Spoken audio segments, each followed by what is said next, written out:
안녕하세요. 자, 한 주 잘 보내셨죠? 예, 오늘은 3, 4로 과정 4주차 지난 시간입니다. 그래서 지난주에서 지대론 계속 말씀을 드리도록 하겠습니다.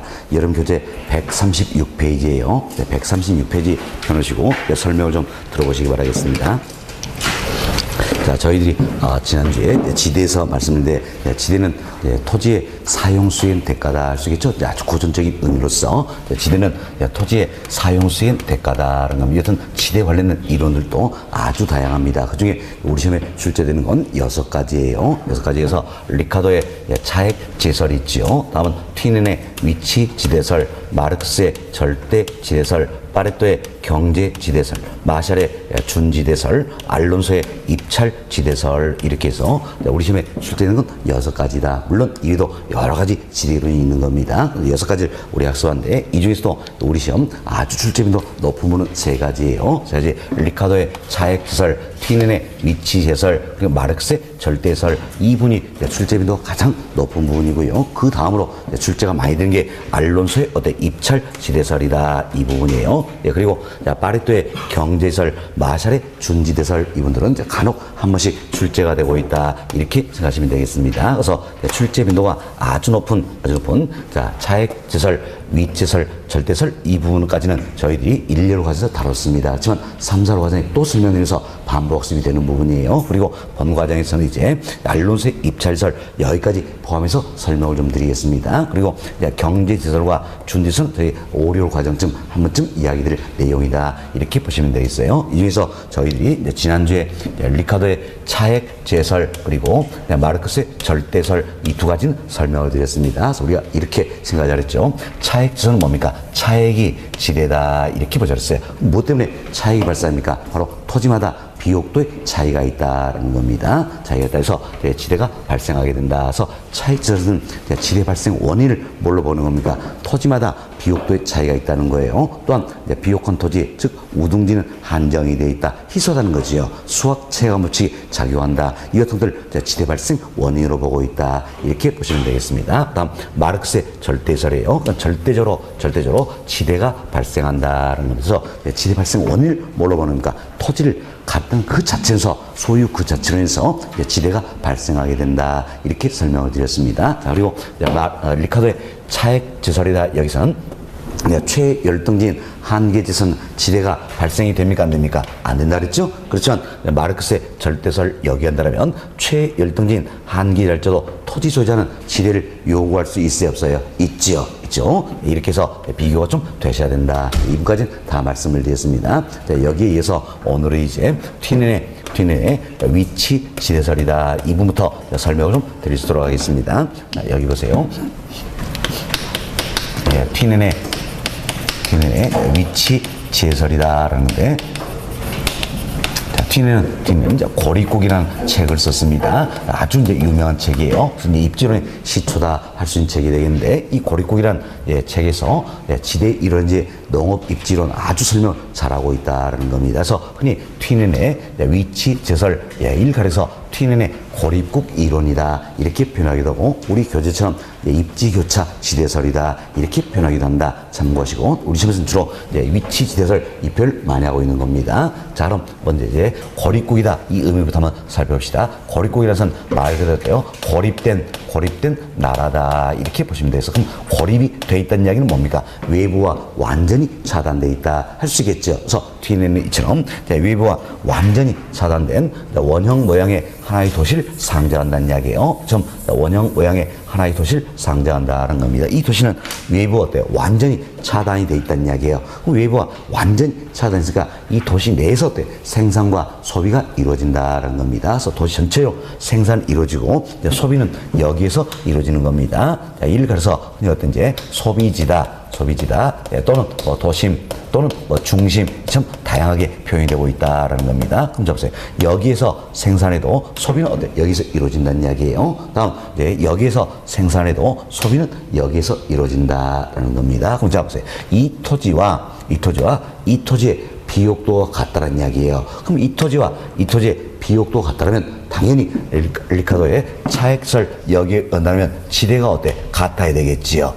그렇지만 튀넨이 바라보니까, 그러니까 이 토지와 이 토지의 비옥도는 같다고 하더라도 지대가 차이가 나더라는 이야기예요. 뭐 때문에 바로 위치의 문제다. 이렇게 보시면 되겠어요. 따라서 T는 비옥도뿐만 아니라 위치에 따라서 지대 차이가 날 수 있다. 이렇게 주장하는 겁니다. 그래서 이름을 뭐라고 쳤습니까? 위치 지대설이다. 이렇게 보셨어요. 그래서 위치에 따라 지대 차이가 날 수 있다. 이렇게 생각하시면 되겠습니다. 그래서 여튼 T는 위치 지대다. 이 개념을 통해서 현대적인 입존의 근간이 되고 있다. 이렇게 보시면 되겠어요. 참 위치의 중요성 를 강조하기 위해서 T는 수송비라는 개념을 도입했다는 겁니다. 그래서 이때 수송비는 오로지 거리에 비례한다. 이렇게 가정하는 겁니다. 그래서 생산지로부터 소비지까지 거리가 가까울수록 수송비는 적게 든다는 이야기지요. 다음 거리가 멀수록 수송비는 많이 든다. 참 수송비는 오로지 거리에 비례한다. 이렇게 가정하고 있는 겁니다. 자, 그럼 T는 지대를 어떻게 설명하느냐? 지대라는 것은 매상고에서 생산비를 빼준 값이다라는 겁니다. 이때 매상고는 곡물 가격을 뜻하는 겁니다. 그럼 결국 곡물 가격에서 생산비를 빼준 값이 지대다. 여기까지는 뭡니까? 바로 리카도의 차액 지대설이에요. 차익설. 여기에 T는 뭘 고려했습니까? 수송비. 이걸 고려했다라는 겁니다. 결국은 이 T는의 위치 제설이다. 이 내용 자체는 리카도의 차액설. 여기에 뭘 반영한 겁니까? 수송비. 이걸 반영한 것이다. 생각하시면 되겠습니다. 그럼 수송비도 비용이니까 당연히 여기서 때 빼줘야 되겠죠. 빼준다라는 겁니다. 처음 매상고 곡물 가격에서 생산비와 수송비를 빼준 값이 사실은 뭐가 되는 겁니까? 초과 이윤이 되는 겁니다. 그럼 초과 이윤이 되지만 T는도 마찬가지예요. 완전 경쟁시장을 가정하기 때문에 초과 이윤은 존재치 않는다는 이야기예요. 따라서 이때 초과 이윤을 뭘로 인식할 것인가? 바로 지대로 인식을 하게 된다는 겁니다. 그래서 지대라는 것은 매상고에서 생산비와 수송비를 빼준 값이다. 표현할 수 있겠죠? 자, 그럼 이때 이제 매상고와 생산비가 일정하다는 이야기. 일정하다면 이 지대는 뭐에 결정됩니까? 바로 수송비. 여기서 결정이 되어진다. 할 수 있겠죠. 자, 그럼 우리가 이런 예를 들어봅시다. 매상고는 100입니다. 100이고 생산비가 50이라는 이야기. 이때 수송비가 10이라면 자, 이때 매상고 100에서 생산비 50 빼주고 수송비 10 빼주면 얼마가 됩니까? 40. 또 지대가 40이다. 그 이야기예요. 다음 매상고는 100입니다. 생산비는 50이에요. 이때 수송비가 30이라면 자, 100에서 50 빼주고 30 빼주면 얼마 됩니까? 20이 되겠죠. 20이 된다. 이렇게 보시면 되겠습니다. 자, 그럼 이제 우리가 이 내용을 통해서 매상고와 생산비가 일정하다면 결국 지대는 뭐에서 결정됩니까? 수송비 여기에서 결정이 되어진다. 이렇게 보시면 되겠습니다. 그래서 수송비가 많이 들수록 지대는 낮아진다. 할 수 있겠지요. 그러면 수송비가 적게 들수록 지대는 높아진다. 이 사실 알 수 있다. 이렇게 보시면 되겠습니다. 그래서 수송비와 지대는 어떤 관계에 있습니까? 반비례 관계에 있다. 이렇게 보시면 되겠네요. 자, 이 내용을 좀 더 구체로 이야기를 드립니다. 자, 도심으로 가면 갈수록 수송비는 많이 들까요? 적게 들까요? 적게 들겠죠. 수송비는 거리에 비례한다 가정하고 있죠. 도심으로 갈수록 수송비는 적게 든다는 이야기예요. 그럼 수송비가 적게 들수록 지대는 어떻습니까? 높아진다. 할 수 있겠죠. 지대는 높아진다는 겁니다. 자, 이때 이제 T는 토지 그리고 자본은 대체 관계에 있다. 이렇게 가정하는 겁니다. 그래서 토지와 자본이 대체 관계에 있기 때문에 이용자 입장에서는 어느 것 써도 된다는 이야기예요. 그럼 상대적으로 비싼 걸 이용할까요? 싼 걸 이용할까요? 싼 걸 이용한다. 할 수 있겠죠? 그럼 자, 지대가 상사수록 상대적으로 싼 건 토지입니까? 자본입니까? 자본이 되겠지요. 지대 상사수록 토지인데 더 비싼 느껴지겠지요. 싼 건 자본이다. 따라서 싼 상태는 자본의 이용을 늘리고 토지의 이용을 줄인다는 이야기예요. 그럼 토지의 이용을 줄인다는 이야기는 토지를 결국 집약해서 쓰겠다. 할 수 있겠지요. 그래서 이와 같은 토지 이용을 우리가 이제 집약적 토지 이용이다라고 이야기합니다. 당신은 농업사니까 집약적 농업이 이루어진다라는 거죠. 자, 그러면 외곽으로 외곽으로 가면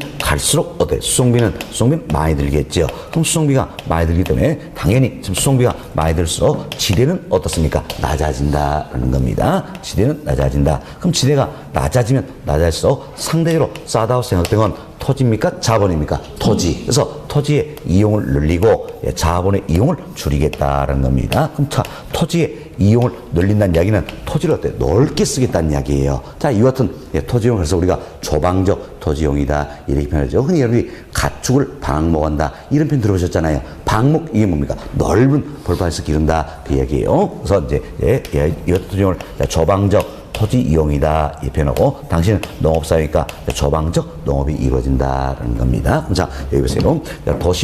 도심으로 가면 갈수록 수송비가 적게 들기 때문에 지대는 높아진다. 따라서 자본의 이용을 늘리고 토지 이용을 줄이는 집약적 농업이 이루어지고, 외곽으로 가면 갈수록 수송비가 증가한다는 거예요. 따라서 지대는 낮아진다. 따라서 토지 이용을 늘리고 자본의 이용을 줄이는 조방적 농업이 이루어진다는 겁니다. 이 사실로 우리는 또 많은 걸 정리할 수가 있다는 겁니다. 먼저 수송비와 지대와의 관계를 살펴보자. 앞서서 이야기드린 것처럼 수송비가 적게 들수록 지대는 어때? 높아지죠. 다음 수송비가 많이 들수록 지대는 낮아진다. 따라서 수송비와 지대는 어떤 관계에 있습니까? 반비례 관계에 있다 할 수 있겠죠. 반비례 관계에 있다는 겁니다. 그리고 우리가 이제 지대 곡선 한번 그려보자라는 겁니다.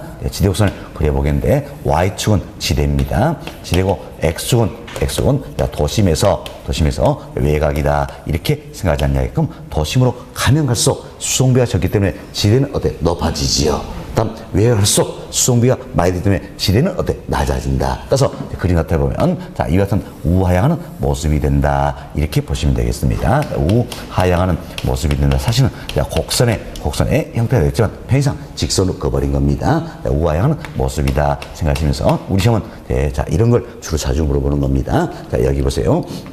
외곽으로 가면 갈수록 수송비는 많이 듭니까? 적게 듭니까? 많이 든다는 이야기예요. 따라서 지대는 높아집니까? 낮아집니까? 낮아진다. 이걸 잘 물어보는 거예요. 상식적으로 생각하자는 이야기예요. 외곽으로 갈수록 거리가 벌어지니까 수송비는 많이 들겠죠? 다음 외곽으로 갈수록 지대는 어때? 낮아진다는 겁니다. 그래서 도심에서 외곽으로 가면 갈수록 지대는 어때? 낮아진다. 그래서 지대는 어때? 감소하는 함수가 된다. 이렇게 생각하시면 되겠습니다. 이런 걸 최근에 잘 물어보고 있다 생각하시고, 다음은 여기 보세요. 이제 자, 도심으로 가면 갈수록 수송비가 적게 된다 그랬어요. 그럼 수송비가 적게 된다는 이야기는 그만큼 수송비의 전략분이 많다 이런 의미가 되겠죠. 그럼 수송비의 전략분이 많기 때문에 지대는 어때? 높아진다는 이야기예요. 다음 외곽으로 갈수록 수송비가 많이 된다는 이야기예요. 그럼 수송비가 많이 된다는 이야기는 당연히 수송비의 전략분은 커질까 작아질까요? 작아지겠죠. 그럼 수송비의 전략분이 작아지기 때문에 지대는 어때? 낮아진다라는 겁니다. 따라서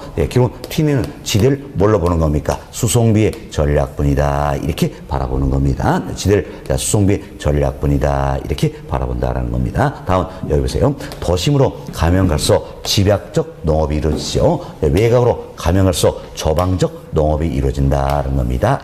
집약적이다, 조방적이다. 이것은 토지 이용 형태는 결국 뭐에 결정됩니까? 자, 생산비에서 결정되는 겁니까? 수송비에서 결정되는 겁니까? 수송비 여기서 결정이 되어진다 이렇게 생각하시고, 도심으로 갈수록 집약적 농업, 외곽으로 갈수록 조방적 농업인데 이 자체가 동심원의 형태다라는 이야기예요. 그래서 이제 뒤에는 이처럼 동심원 지대 모델을 제시하고 있다 이렇게 생각하시면 되겠습니다. 그래서 동심원의 형태로서 동심원의 형태한다는 이야기예요. 사실 튀낸다면 6개의 동심원 지대가 있어요. 그러나 몇 개의 지대 중요성 없고요. 1지대부터 순서도 중요성 없습니다. 그냥 동심원 지대 모델을 제시했다. 이런 정도만 생각하시면 되는 겁니다. 그래서 도심으로 가면 갈수록 동심원의 형태로서 집약적 농업이 이루어지고 외곽으로서 조방적 농업이 이루어진다. 이것은 동심원 지대 모델을 제시했다. 이런 정도만 생각하시면 되겠습니다. 됐습니다.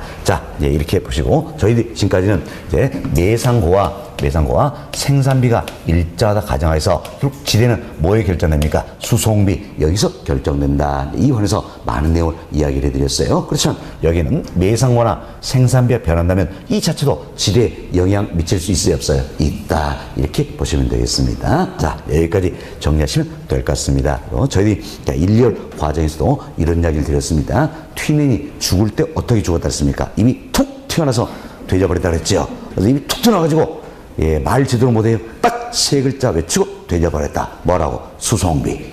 그렇죠? 튀낸 우리에게 수송비란 유언을 남겨줬다 생각하시고, 여튼 튀낸 나오면 뭘 떠올리면 되겠습니까? 수송비. 이걸 떠올리시면 우리 시험은 어때? 백발백중이다. 이렇게 생각하시면 되겠습니다. 됐습니다. 자, 그래서 이제 튀낸의 미설 설명 다 드렸고요. 다음은 이제 알론소의 입찰설. 자, 이분 말씀을 좀 드리도록 하겠습니다. 이분 말씀인데, 자, 여러분 교재 136페이지 보시면 상단에 양보로 3번 튀낸의 입지교차 지대설이다. 이분 나와 있죠? 이분이 저희들이 지금까지 이야기드린 튀낸의 입지설, 자, 이와 관련된 내용이에요. 교재는 밑줄 그어진 부분 읽어보시면 되겠습니다. 자, 그리고 하단 내려보세요. 내려보시면, 자, 2번 챕터 도시토지 지가이론이다 소개되는데, 뭐 크게 뭐 도시토지다, 중요성 없는 겁니다. 자, 별표 2개 해놓으시고, 자, 이 관해서 여러분 교재 138페이지를 보세요.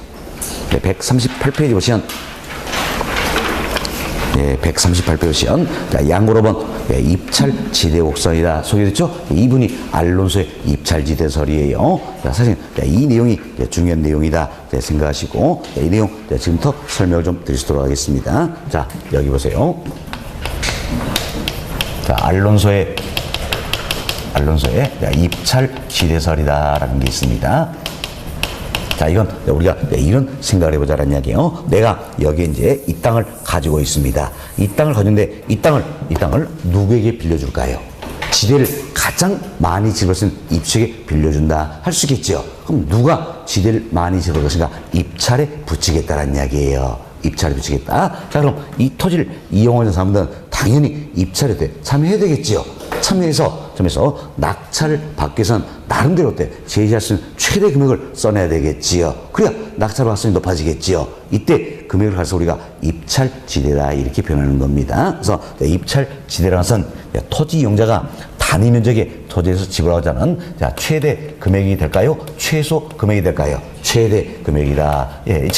내가 제시할 수 있는 최대 금액을 써내야지 낙찰 받을 높아진다는 이야기예요. 그죠? 그 낙찰 받아야 토지 이용할 거 아닙니까? 그죠? 따라서 최대 금액을 의미한다는 겁니다. 최대 금액이 되기 때문에 우리가 어떤 최대 지불 용이액이다 이렇게 표현하는 겁니다. 이분도 우리 시험은 말을 바꾸기로 했어요.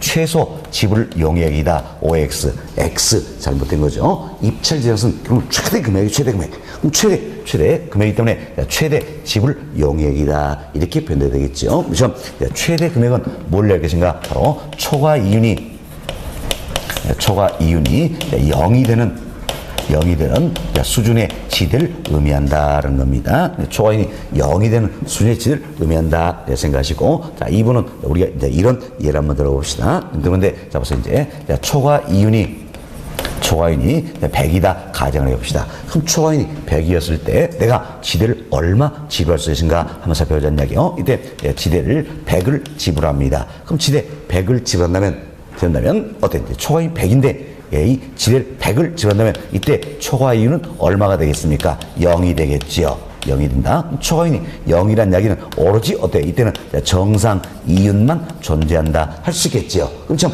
정상 이윤을 얻을 수 있기 때문에 이때 100이라는 지대 지불할 수 있어요, 없어요? 있다라는 이야기예요.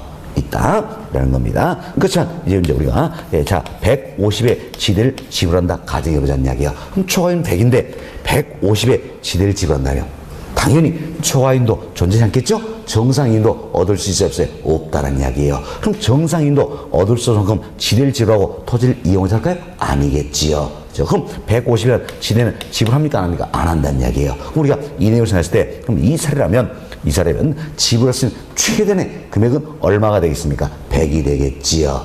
이보다 더 높은 지대는 지불합니까 안 합니까? 안 한다는 이야기예요. 그럼 지불할 수 있는 최대 금액은 얼마다? 100. 이 자체가 초과이윤이 0이 되는 수준이라는 이야기예요. 수준이나 이렇게 이해하시면 돼요. 이걸 우리 시험은 말 바꾸고 합니다. 초과이윤이 극대화되는 수준의 지대를 말한다. OX. X 잘못된 거죠. 초과이윤이 극대화되는 수준입니까? 0이 되는 수준입니까? 0이 되는 수준이다. 이렇게 보셔야 돼서 자, 영어부터 잘 정리하셔야 합니다. 자, 이제 토지 이용자가 단위 면적의 토지에서 지불하고자 하는 최대 금액이다. 자, 최대 지불 이용액이다. 그래서 초과이윤이 얼마입니까? 0이 되는 수준의 지대. 이걸 가려서 우리가 뭐랍니까? 입찰지대란다. 이렇게 생각하시면 되겠습니다. 이것은 입찰지대를 연결한 선을 가려서 우리가 입찰지대 곡선 이렇게 표현하는 겁니다.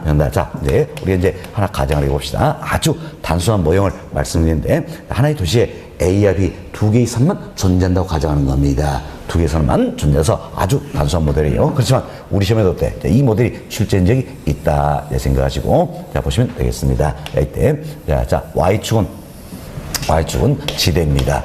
지대고 X축은 도심에서 외곽이다. 이렇게 생각해 봅시다. 자, 이 도시에 딱 A 산업, B 산업 두 개의 산만이 존재한다는 이야기예요. 존재한다. 가정하고 이제 먼저 A 산업입니다. A 산업은 도심에 있는 이 땅을 이용하자 할 때 최대한 이만큼의 지대를 지불할 용의가 있다는 이야기예요. 그럼 자 A 산업에게 이 지대는 뭐가 됩니까? 입찰지대가 되겠지요. 왜? 이보다 더 높은 지대는 지불합니까? 안 합니까? 안 하잖아요. 네, 지불할 수 있는 최대 금액이 바로 여기다. 그래서 이게 입찰지대가 된다는 이야기예요. 다음은 또 도심으로부터 이만큼 떨어진 이 땅입니다. 이 땅을 이용하자 할 때 A 산업은 최대한 이만큼의 지대를 지불할 용의가 있다는 이야기예요. 이보다 더 높은 지대는 지불합니까? 안 합니까? 안 하겠지요. 그럼 A 산업에게 이 지대가 뭐가 됩니까? 입찰지대가 된다는 겁니다. 결국 거래에 따라 지불할 수 있는 최대 금액이다 할 수 있겠지요.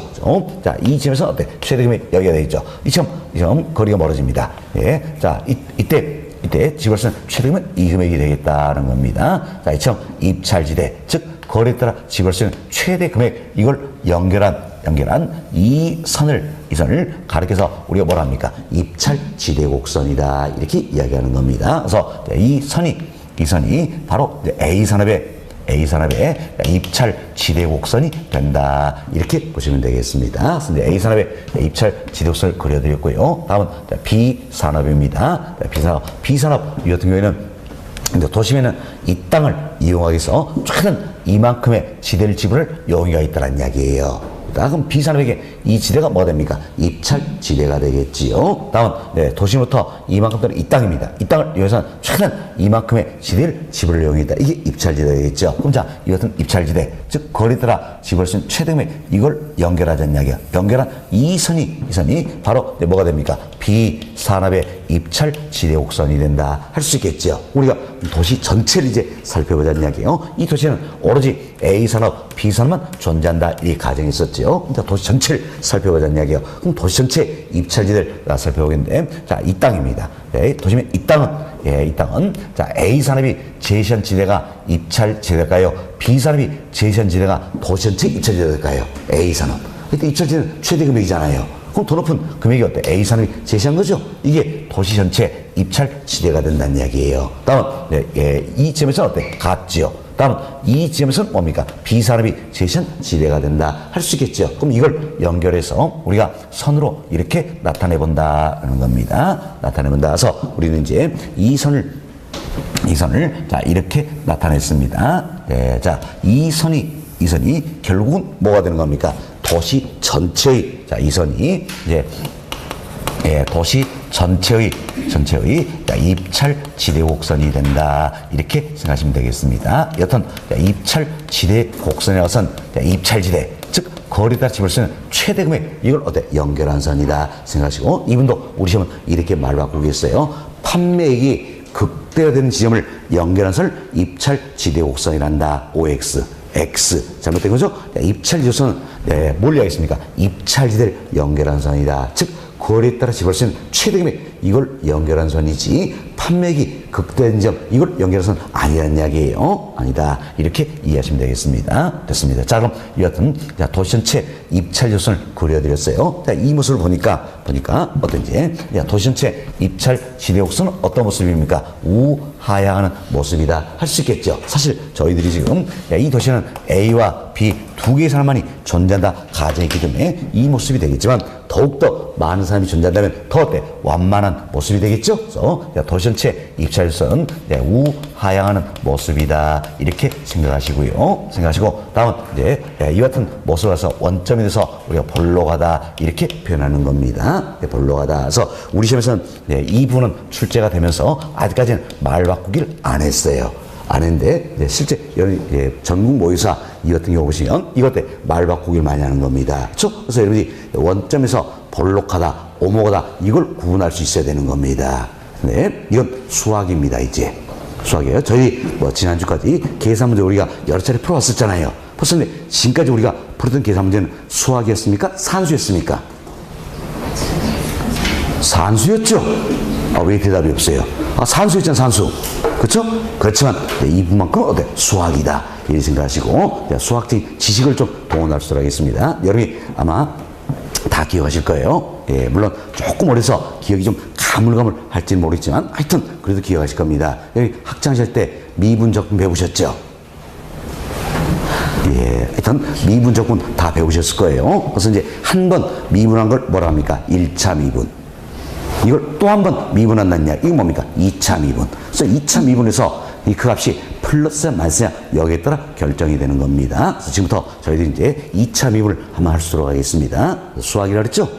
2차 미분이니까 수학이에요. 2차 미분 한번 할 수 있도록 하겠습니다. 그래서 이제 2차 미분에서 우리가 이제 이런 결과를 얻었다는 이야기예요.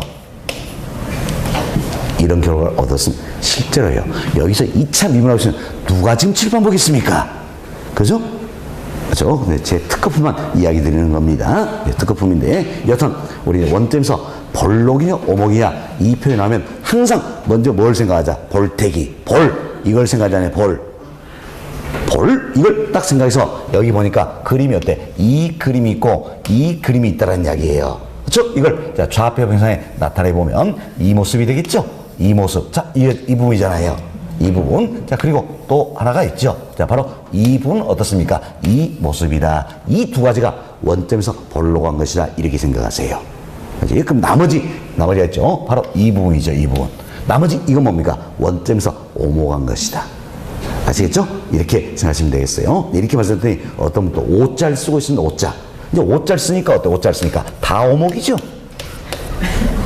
그렇죠? 예, 뭘 먼저 씁니까? 볼.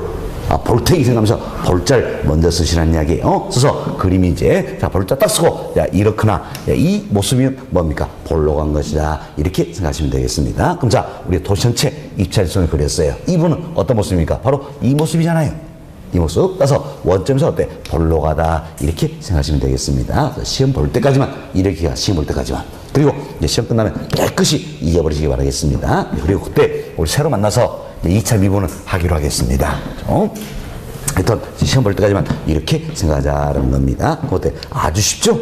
우리는 처음 2차 미분도 아주 쉽게 했다는 이야기예요. 그래서 도시 전체 입찰되어서는 우하향하는 모습으로서 원점에서 볼록한 모습이다. 이렇게 보시면 되겠습니다. 그럼 이때 이 토지는 누구에게 할당이 될 것인가 이걸 살펴보자는 겁니다. 이 토지는 누구에게 할당을 살펴보는데 도심으로부터 여기까지입니다. 도심으로부터 여기까지는 자 A 산업과 B 산업 중에 누가 더 많은 지대를 지불하고자 합니까? A 산업. 그럼 당연히 A 산업에게 이 토지는 어때? 할당이 된다. 할 수 있겠지요.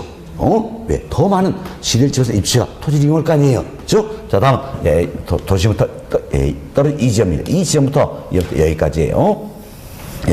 여기까지는 누가 더 많은 지대를 지불하자 합니까? B산업이죠. 그래서 B산업에게 할당이 된다는 이야기예요. 그리고 도심부터 여기까지는 A산업의 용도에 의해서 토지가 이용되는 것이고요. 다음 이 부분은 어떻습니까? B산업의 용도에 의해서 토지가 이용이 된다. 이렇게 보시면 되겠어요. 결국 더 많은 지대를 지어서 입주에게 토지는 어때? 할당이 된다. 이렇게 생각하시면 되겠습니다. 그리고 이제 우리가 그래서 도시 전체 입찰선을 그렸습니다. 그런데 여기까지는요. 여기까지 A산업을 따라왔죠? A산업, A산업을 따라왔다는 이야기. 그래서 여기까지는 A산업에게 할당이 되는 것이고, 다음, 자, 이제 2부는 어때, 이제 B산업을 따랐잖아요. 그죠? B산업이다. 따라서 2부는 어떻습니까? B산업에게 할당이 된다. 이렇게 생각하시면 되겠습니다. 됐습니다. 자, 그럼 이처럼 이제 상대로 도심에 가깝게 입지하기 위해선, 입찰지도선 기울기가 급해야 될까요? 완만해야 될까요?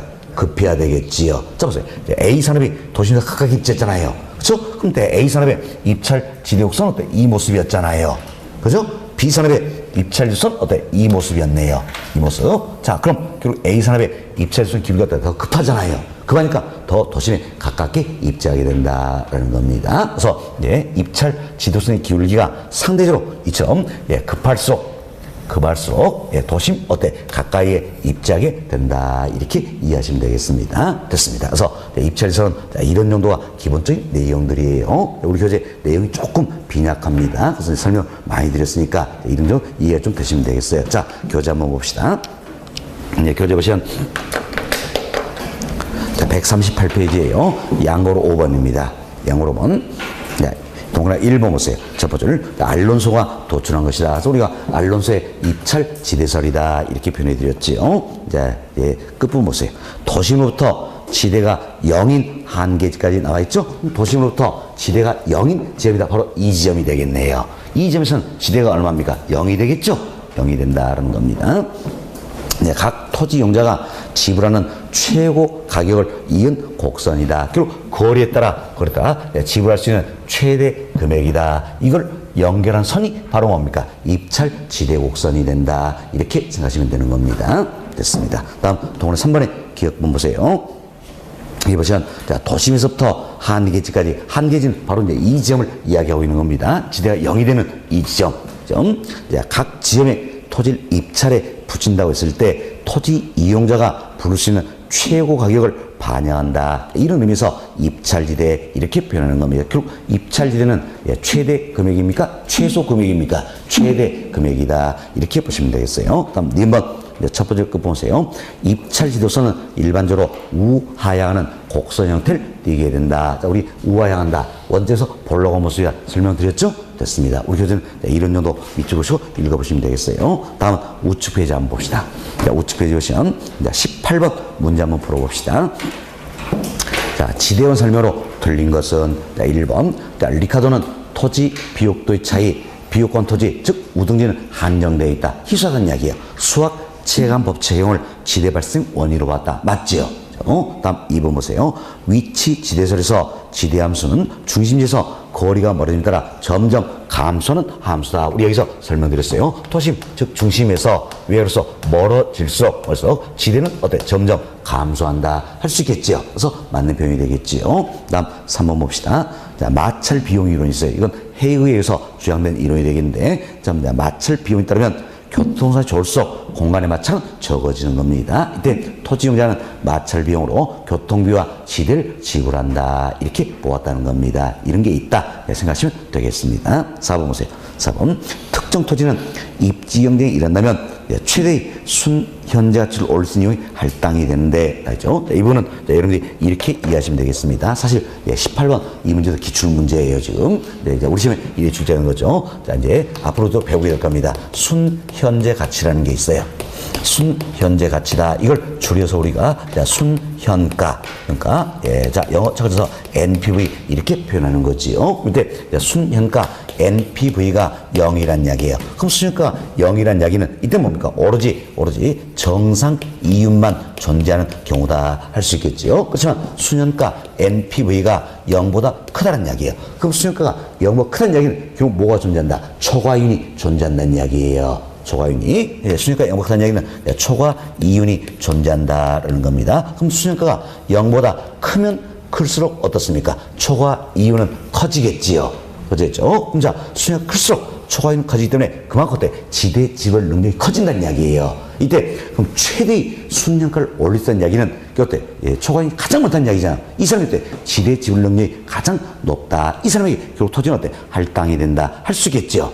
바로 그 내용이에요. 그리고 그 다음 질문은 이런 생각을 해봅시다. 이처럼 토지 소유자는 어떻게 최대의 이걸 받으면 됐지.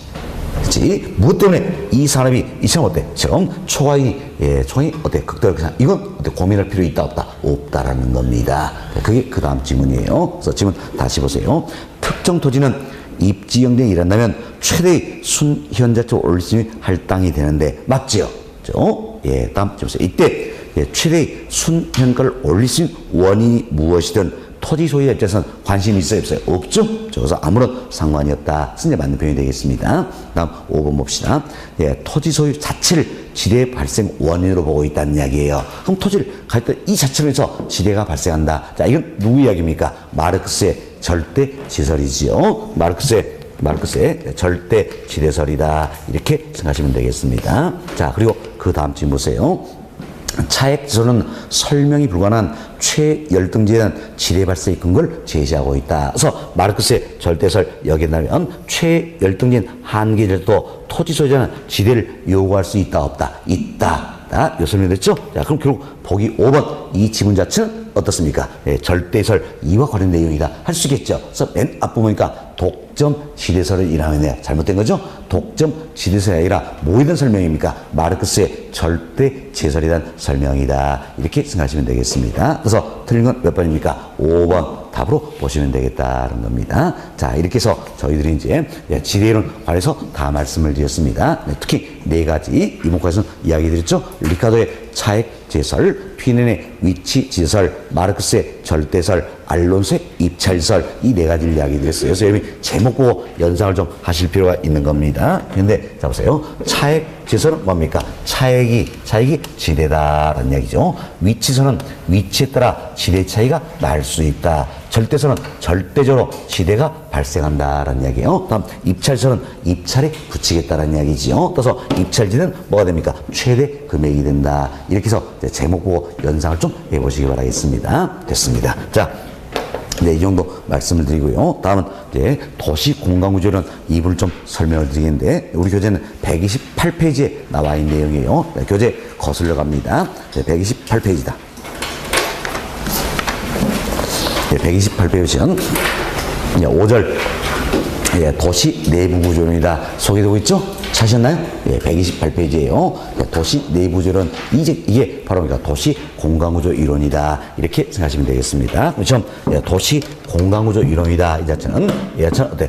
도시가 어떻게 성장하고 발전할 것인가 이걸 설명한 모형이다라는 겁니다. 이것은 도시 공간구조는 여기도 때 여러 가지가 있어요. 여러 가지인데 우리 시험 출제형은 3가지입니다. 자, 버제스의 동시원 이론이라는 게 있고 호이트의 선형 이론, 다음 해리스 울마에서 발전된 다핵심 이론이 있다. 이 3가지를 우리 시험에서 주로 출제하고 있다라는 겁니다. 그래서 이 3가지에서 지금부터 살펴보도록 하겠습니다. 먼저 버제스의 동시원 이론이다. 여기서부터 이야기 드리도록 하겠습니다. 자, 칠판 보세요.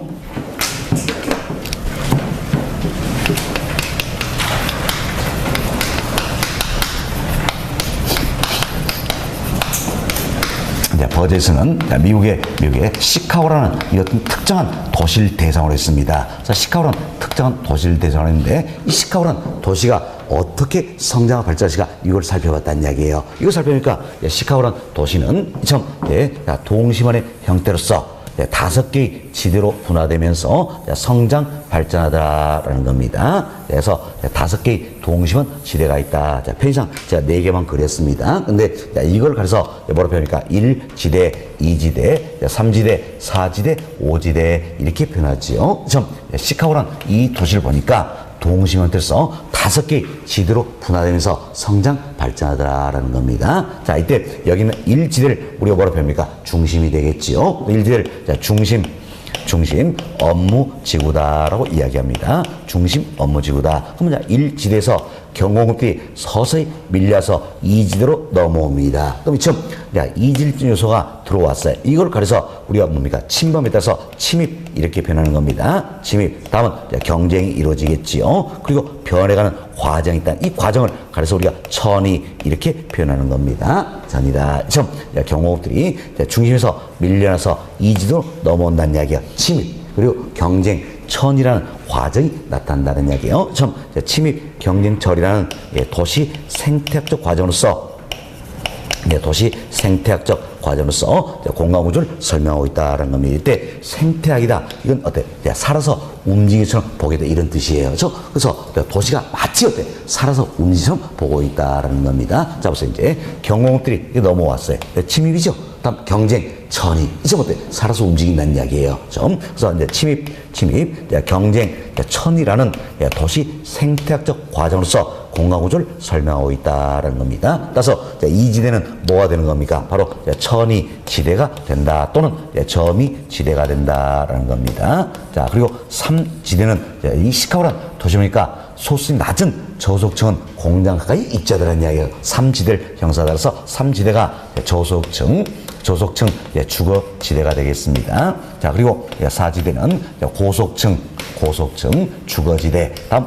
5지대는 뭡니까? 통근자 지대다. 이렇게 보시면 되겠습니다. 자, 이처럼 동시면 돼서 5개 지대로 분화되면서 이제 도시가 성장 발전한다. 이 이론이에요. 이런데 보세요. 이제 이처럼 저속층 주거지대, 고속층 주거지대, 통근자 지대다. 전부 주거지역이 분화가 되는 거지요. 그래서 거주지 분화 현상의 연구를 통해서 도시 팽창이 도시 공간에 미치는 영향을 설명하고 있다 표현할 수도 있겠습니다. 선생님이 순서를 잘 이해하셔야 됩니다. 자, 근데 우리 시험은 이런 걸 묻는 겁니다. 묻는 건데, 자, 이 보세요. 중심 업무지구와 저속층 주거지대 사이에 천이지대가 위치한다. 맞잖아요.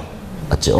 또 보세요. 이제 천이지대와 고속층 주거지대 둘 중에서 중심에 더 가깝게 입장은 뭐가 됩니까? 천이지대다 할 수 있겠죠. 다음은 저속층 주거지대와 고속층 주거지대 둘 중에 중심에 더 가깝게 위치는 뭡니까? 저속층 주거지대다 할 수 있겠죠. 이런 걸 줄기차게 물어본다는 이야기예요. 그래서 순서를 기억하셔야 된다는 겁니다. 제가 조금 전에 뒷면에 동심은 지혜모델을 제시했다. 이거 이야기하면서 순서 때 기억할 필요 없다 그랬잖아요. 신경 말 잘했어요. 그렇죠?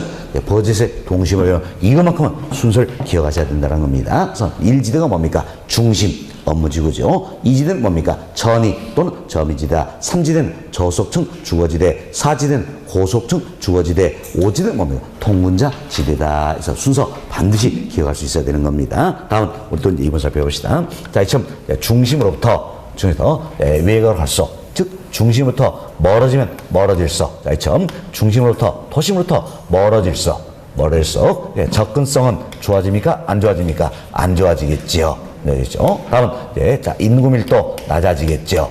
그래도 지대 역시 어때? 낮아진다라는 겁니다. 그래서 도심에서 외곽으로서 멀어질수록 벌써 접근성, 지대, 인구 밀도도 낮아진다는 이야기예요. 그건 중심에서 즉 도심에서 멀을수록 외곽으로서 범죄라든지 빈곤, 질병, 자, 이것은 도시 문제는 증가할까요? 감소할까요? 감소하는 경향이 있다는 겁니다. 이분도 혼동하지 마세요. 아차면 실수하는 겁니다. 왜? 자, 중심에서 멀을수록 범죄가 더 많을 것이 이전간다는 이야기예요. 그러나 시카고는 도시 오니까 그게 아니더란 이야기예요. 시카고 도시는 중심에서 멀을수록 어때? 소득성이 높아지는 겁니다. 그럼 소득성이 높아지더니 범죄, 빈곤, 질병, 도시 문제는 증가할까요? 감소할까요? 감소한다. 그 얘기지요. 그래서 범죄, 빈곤, 질병, 이것은 도시 문제는 감소하는 경향이 있다. 잘 기억하셔야 됩니다. 중심에서 즉 도심에서 외곽으로서 멀어지면 멀어질수록 범죄, 빈곤, 질병, 도시 문제는 어때? 감소하는 경향이 있다. 이렇게 생각하시면 되겠습니다. 그래서 특히 여러분이 버젯의 동심은 이론이다. 여기서는 몇 가지 조심하시면 되겠는데 이런 걸 속기 쉽다는 이야기예요. 자, 저속층, 고속층 중에 중심에 더 가깝게 입장한 건 뭡니까? 고속층이다. 이런 생각이 쉽다는 이야기예요. 그렇죠? 시카고 도시는 그게 아니더라는 이야기예요. 누가 더 가깝게 입자입니까? 저속층이다. 이 생각하셔야 돼요. 그래서 순서를 잘 기억했죠? 중심 업무지구, 천이 또는 점이지대, 저속층, 고속층, 통근자지대다. 순서를 잘 기억했습니다. 또한 중심에서, 즉 도심에서 외곽할수록 멀어질수록 범죄, 빈곤, 질병, 도시 문제는 증가합니까? 감소합니까? 감소하는 경향이 있다. 자, 잘 보시기 바라겠습니다. 다음, 자, 이것은 버젯의 동심의 이론은요, 튀넨의 고립국 이론이다. 자, 이를 응용한 겁니다. 자, 사실 튀넨 우리가 오늘 위치 제설 다 배웠잖아요. 그런데 고립국은 책을 썼다라서 고립국 이론이다 이렇게 표현되는 겁니다. 그래서 튀넨의 고립국 이론 여기가 안다면 도심으로 감행할수록 집약적 농업이 이루어지죠. 외로서 조방적 농업인데 이 자체가 어떤 됩니까? 동심원의 형태라는 이야기예요. 지금 동심원 지대 모델 이 자체를 자 버제스가 시카고라는 도시에 응용한 것이다 이렇게 생각하시면 되겠습니다. 그럼 자 누가 누구 걸 응용했습니까? 튀넨이 버제스 걸 응용했나요? 아니란 이야기예요. 우리 지금 이 또 질문이 나와가지고 잘못된 문장 답이 됐던 부분이 있어요. 자 튀넨이 버제스 걸 응용했습니까? 아니란 이야기죠. 누가 누구 걸 응용했어요? 버제스가 튀넨 걸 응용했다라는 이야기예요. 그래서 버제스가 튀넨의 고립국 이론이다. 이걸 응용해서 시카고론 도시의 접목식 내용이 바로 동심원 이론이다. 이렇게 생각하시면 되겠습니다. 좀 버제스의 동심원 이론은 도시 공간 구조라는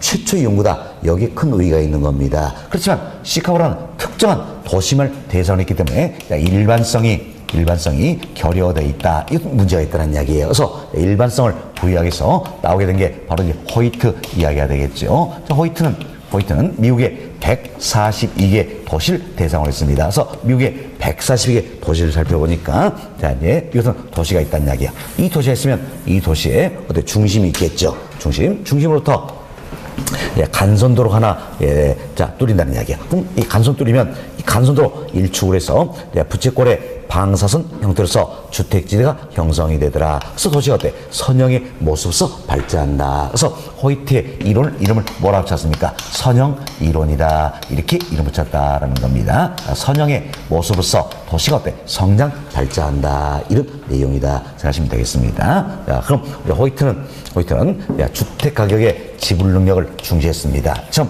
주택 가격의 지불 능력을 중시하면서 주택 가격의 지불력이 높은 상류층은 어디에 주거지를 선정할 것인가? 어디에 선정할까요? 바로 고용기가 많은 기존의 도심 지역이라든지 주요 교통로 축에서 접근성이 양호한 이 지역의 주거지를 선정하는 경향이 있다. 이 사실 밝혔다라는 겁니다. 그래서 잘 기억하셔야 됩니다. 호이트의 선형 이루려면 호이트가 중요한 건 뭡니까? 주택 가격의 지불 능력이다.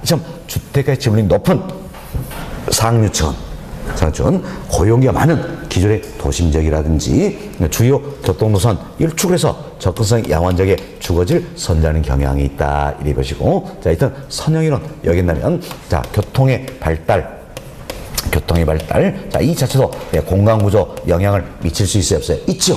그래서 공간구조 변화시키는 요인이 된다는 이야기예요. 다음은 소득이 증가합니다. 그럼 소득의 증가 이 자체도 공간구조 변화시킬 수 있어요 없어요? 있잖아요. 왜? 소득이 증가할수록 그만큼 주택가격의 지불 능력이 커지는 거잖아요. 그래서 이제 소득의 증가도 도시 공간구조를 변화시킨 요인이 된다는 것에서 교통의 발달뿐만이 아니라 소득의 증가도 도시 공간구조를 변화시킨 요인이 된다. 이렇게 보시면 돼서 우리 시험은 이 부분도 2번이나 틀린 질문으로 나온 적이 있죠? 이렇게 변됐습니다. 자, 교통의 발달은 도시 공간구조 변화를 약시킨 요인이지만 소득의 증가는 관련이 없다. OX, X 잘못됐죠? 소득의 증가 역시 공간구조를 변화시킨 요인이 된다. 이렇게 생각하시면 되겠습니다. 자, 다음 이것은 버제스의 동심원 이론인지 호이트의 선형 이론 이것은 중심이 몇 개 있습니까? 하나 있죠. 핵심이 딱 하나 있다는 이야기예요. 그래서 이제 이걸 그래서 우리가 흔히 단핵 도시다 이렇게 이야기하는 겁니다. 핵심에 따라서 단핵 도시다라고 이야기합니다. 그렇지만 이제 해리스와 울만 등이 런던의 도시구조를 살펴보니까 런던은 이게 아니더란 이야기예요. 핵심이 여러 개 있더란 이야기예요. 그래서 복수의 핵심에서 도시가 성장 발전한다. 이 사실 밝혀다. 이걸 그래서 우리가 다핵심 이론이다. 이렇게 표현하는 겁니다. 다 이게 뭡니까? 많을 다짜죠? 핵심이 다 많다는 이야기예요. 그래서 복수의 핵심 중에서 도시가 성장 발전한다. 이게 바로 다핵심 이론이다라는 겁니다. 그럼 해리스 울만의 다핵심 이론이라면 다핵화 요인이 있다는 이야기예요. 다핵화 요인 핵심이 여러 개 존재하게 한 요인이 있다. 4가지를 제시하는 겁니다. 다핵화 요인으로 4가지를 제시하는데 먼저 특정 시설이나 특정 위치의 필요성. 다음은 유사 활동 간에 집중 지향성이 있어야 된다는 겁니다. 또는 집적 지향성이 있어야 된다는 거예요. 자, 그리고 이질 활동 안에는 자, 이질 활동간에는 자, 입지어로 비양립성이 있어야 된다라는 겁니다. 결국 분산 입질해야 된다라는 거예요. 그리고 지대 지불 능력의 차이다. 이처럼 해리스가 얼마 되면 다이커에서 4가지를 제시했다는 이야기예요. 이 4가지 중에 12가지만 잘 이해했으면 되는 겁니다. 말 바꾸는 건 이 2가지밖에 없어요. 자, 우리가 편의상 이런 생각을 해봅시다. 그래서 여기에 하나의 도시가 있다는 이야기예요. 하나의 도시가 있다. 하나의 도시인데 핵심이 어때? 여러 개 존재한다는 이야기예요. 자, 여기는 교육의 핵심이다. 여기는 문화의 핵심이다. 자, 여기는 금융의 핵심이다. 라는 겁니다. 이처럼 핵심이 여러 개 존재해서는 뭐가 필요할 것인가 한번 살펴보자는 이야기예요. 그래서 여기가 교육의 하나의 핵심이 되기 위해서는 교육은 어때? 교육 관련된 부분이 다 모여야 되겠지요. 모여야겠지요. 또 여기가 금융의 하나의 핵심이 되면 금융끼리는 어때? 전부 다 모여야 되겠지요. 그래서 교육 관련된 시설은 다 여기 모여야 된다는 이야기예요. 금융 관련 시설은 여기 모여야 돼. 하나의 핵심이 된다. 할 수 있겠지요. 핵심이 된다. 그리고 어떤 교육과 금융은 교육과 금융은 모여 있어야 됩니까? 흩어져야 됩니까? 흩어져야 되죠. 교육과 금융 딱 붙어 있으면 핵심이 어때? 2개 나올 수 있어요, 없어요? 없잖아요. 흩어져 있어야 된다는 이야기예요. 있어야 된다. 이걸 생각하시면 되겠어서 교육은 교육끼리 모여야 된다. 이처럼 유사 활동 간에는 모여야 된다. 집중, 지향성이 있어야 된다는 이야기. 또는 집적 지향성이 있어야 된다. 집적, 이건 뭡니까? 집적이 아니에요. 집적, 모여야 된다. 모인다. 이렇게 보시면 돼요. 이걸 우리 시험은 이렇게 말하고 있죠. 유사 활동 간에 분산 지향성, OX. X 잘못되어 있죠? 유사 활동끼리는 흩어져야 됩니까? 모여야 됩니까? 모여야 된다. 그 이야기예요. 그래서 이제 유사 활동 안에는 집적 지향성이 있어야 된다. 그리고 이질 활동입니다. 자, 교육과 금융은 떨어져 있어야 되겠죠? 그래서 이질 활동끼리는 입지어로 비양립성이 있어야 된다는 거. 이때 여러분들 이제 양립성 표현, 양립성은 마주보고 있다 이런 의미가 있는 겁니다. 그럼 마주보고 있으면 됩니까? 안 되겠죠? 떨어진다. 그래서 뭡니까? 비양립성이다. B자 조심하시면 되겠습니다. B자 조심하시고, 여튼, 유사 활동 간에는 집적 지향성이 있어야 한다. 그리고 이질 활동 안에는 입지어로 비양립성이 있어야 한다. 분산 입지해야 된다는 이질 활동끼리는. 그래야지 핵심이 여러 개 나올 수 있다. 이 2가지만 조심하면 되겠습니다. 자, 유사 활동끼리는 어떻게 모여야 된다. 집적 지향성이 있어야 한다. 다음 이질 활동끼리는 흩어져야 되겠죠? 입지로 비양립성이 있어야 된다는 겁니다. 자, 이렇게 이해하시고, 다음은 우리가 이제 이렇게 비교합시다. 구도시가 있고, 신도시가 있습니다. 구도, 신도시, 이렇게 변하면, 구도시는 어떤지, 단에게 패턴이 강하고, 신도시는 어때? 다에게 패턴이 강하다. 이렇게 볼 수 있겠죠. 그래서 신도시 하나 쓰면 핵심이 하나 있으니까 여러 개 존재한다. 여러 개 존재한다. 그래서 신도시로 다에게 패턴이 강하다는 놈이야. 그리고 현대 도시를 생각하면 다액적인 면을 보이고 있죠. 그래서 여튼 다액 시민론이 시사하는 바도 아주 크다. 이렇게 생각하시면 되겠어요. 자, 이렇게 해서 저희들이 이제 도시 공간구조론 다 말씀을 드렸습니다. 자, 간단히 여러분 교재 한번 봅시다. 여러분 교재는 128페이지 1번 챕터 동심은 이론이다 나와 있죠? 여기는 별표 3개 해놓으시면 되겠습니다. 1번 챕터 별표 3개 해놓으시고요. 자, 밑줄 그어진 부분 읽어보시면 되겠습니다. 그리고 우측 페이지 하단에 13번 문제 저희들이 풀어드렸죠? 한 번 더 풀어보시면 되겠어요. 다음 페이지 봅시다. 130페이지예요. 자, 2번 챕터 선형 이론이다. 역시 별표 3개 해놓으시고요. 읽어보시면 되겠습니다. 다음 우측 페이지 14번 문제 저희들이 풀어드렸죠? 인력 과정에서 한 번 더 풀어보시기 바라겠어요. 다음 하단에 3번 챕터 다핵심 이론이다. 이도 별표 4개 해놓으시기 바라겠습니다. 다핵심 이론 별표 4개 해놓으시고 밑줄 그어진 것만 읽어보시면 되는 겁니다. 자, 그리고 133페이지 보세요. 여기 보시면 이제 15번 문제 역시 저희 1, 2월 때 풀었던 문제예요. 여기 풀어보시면 되겠습니다. 자, 교재 다 집어드렸고요. 여기 보세요. 자, 저희들 지금까지 도시 공간구조를 이야기했습니다. 오늘 여름 끝에 이론적 내용 굉장히 많이 이야기하기 때문에 잘 구해서 제가 미리 때 좀 적어놨어요. 자, 보세요. 도시 공간구조 이론이다. 그럼 도시 공간구조 이론은 뭐랍니까? 도시가 어떻게 성장하고 발전하세요? 이걸 설명하는 모형이다라는 거죠. 그래서 버제스의 동심원에는 동심원의 형태에서 도시가 성장 발전한다 할 수 있겠지요. 다음 호이트의 선형이라서는 선형의 모습으로서 도시가 성장 발전한다는 이야기. 뭘 따서?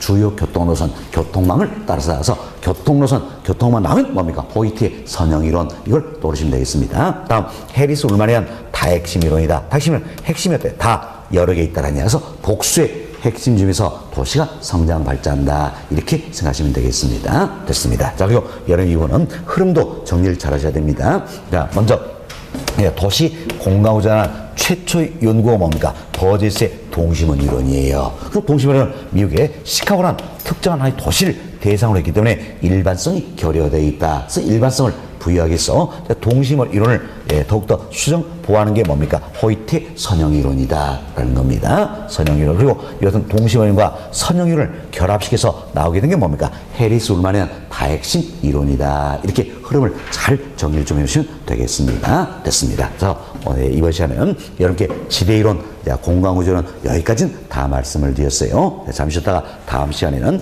입지론에서 이야기 좀 드리도록 하겠습니다. 쉬셨답니다.